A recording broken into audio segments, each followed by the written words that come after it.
I'm Sue Farmer. I work for Dorset County Council. I work in the Mental Capacity Act team, so I know I didn't know this was going to be done, but I noticed that most of you didn't know anything about the Mental Capacity Act, so that's probably quite helpful. It's a really important piece of law that actually applies to a huge range of people, and including many of us as we get older as well. So it's a piece of legislation that's quite helpful. It's quite a big piece of legislation, but there's some key themes to it, some small bite-sized pieces of information that are on these little cards that I've given you, which I'll talk through. And if you kind of just remember that, it will give you a really good starting point. What I would say is that the Mental Capacity Act actually starts when people reach the age of 16. So it's not 18, it's not an adult piece of legislation, it starts at the age of 16. There are certain changes that don't come in until 18, but the actual law itself starts applying when a young person reaches the age of 16. Okay. This piece of law is underpinned by 5 really important principles. Has anybody heard of them? Does anybody know anything about them? Do you want to have a guess at any of the principles? You don't have to. Well, there we go.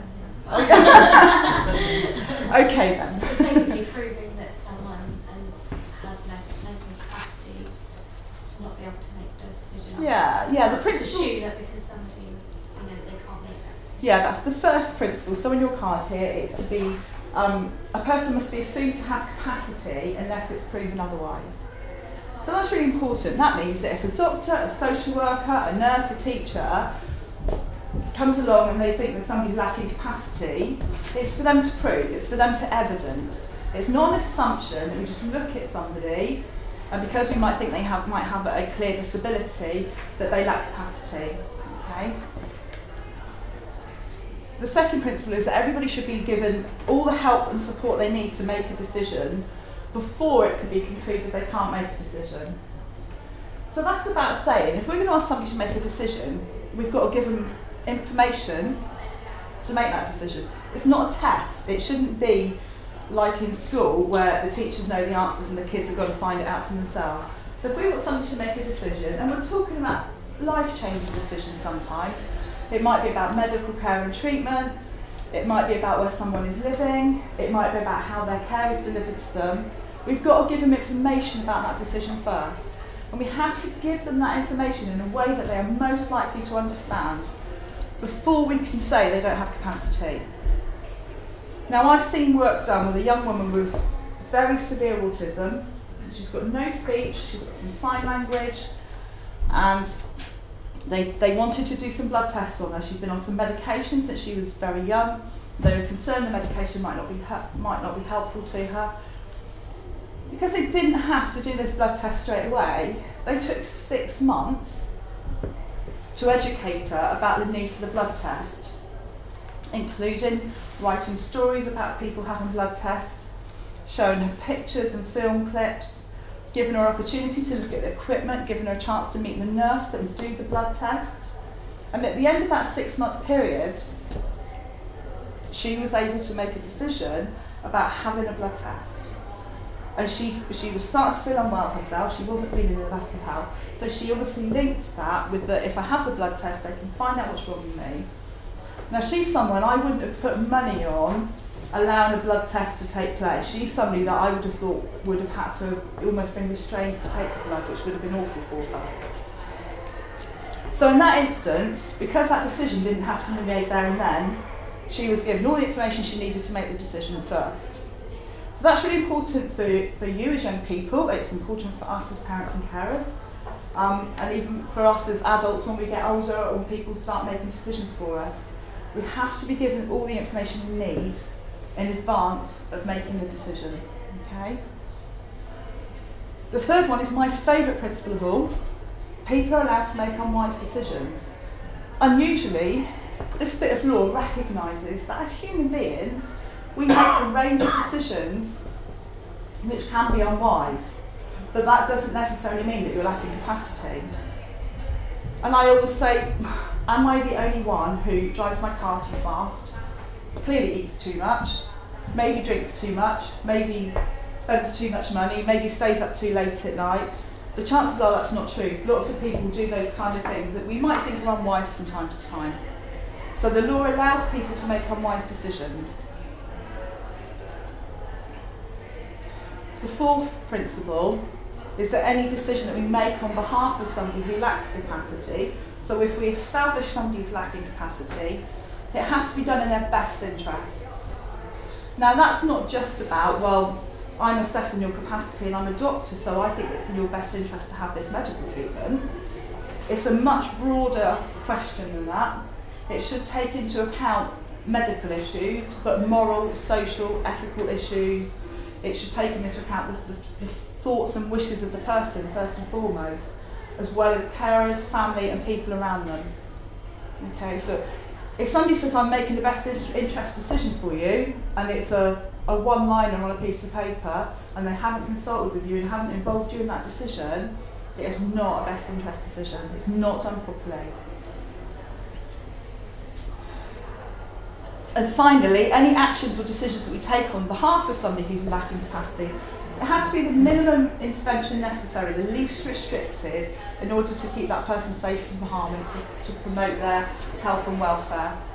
So we don't have the right to just run roughshod through people's lives and make massive decisions for them. It has to be the minimum necessary. Okay? So those 5 principles, I think, are very person-centred. And what I would say is, if you don't remember anything else about the Mental Capacity Act, remember those, because they should underpin every decision that's made under it.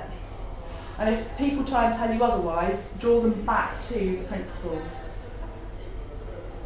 Is that okay so far? We don't have very long, but I'll just talk really, really quickly about how people are assessed as having capacity.